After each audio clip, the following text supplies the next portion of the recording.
Long before foreign ships and missionaries arrived, Africa was a continent alive with culture, wisdom, and pride. Every village had its own languages, ceremonies, and knowledge passed from one generation to the next. Music, dance, storytelling, and spirituality were not just entertainment.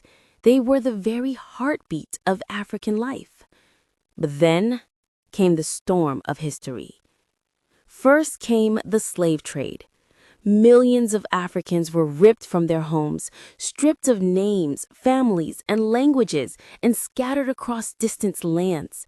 In a single generation, centuries of ancestral knowledge were lost in the chains of slavery.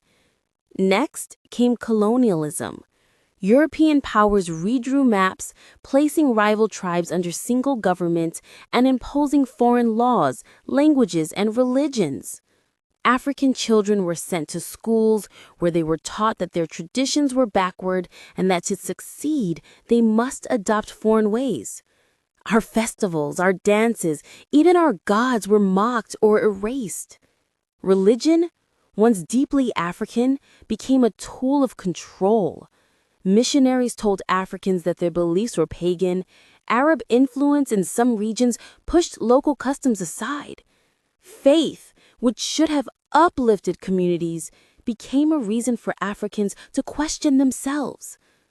Economic exploitation followed. Our lands were taken, our resources extracted, and our people forced into work that valued profit over humanity. As the old systems of self-reliance were destroyed, dependence on foreign goods, languages, and ideas grew.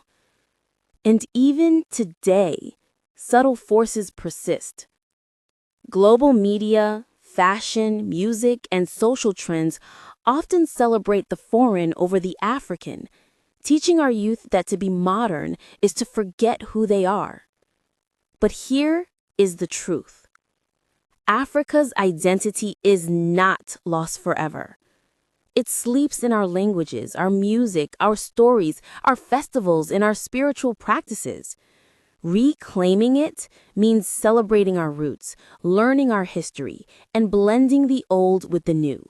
Practicing Christianity or Islam or even African spirituality in a way that honors our culture. Africa's story is not only one of loss.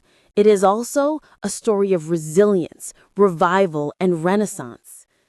The chains may have tried to bind us, but the spirit of Africa is unbroken. The journey back to identity is ours to walk.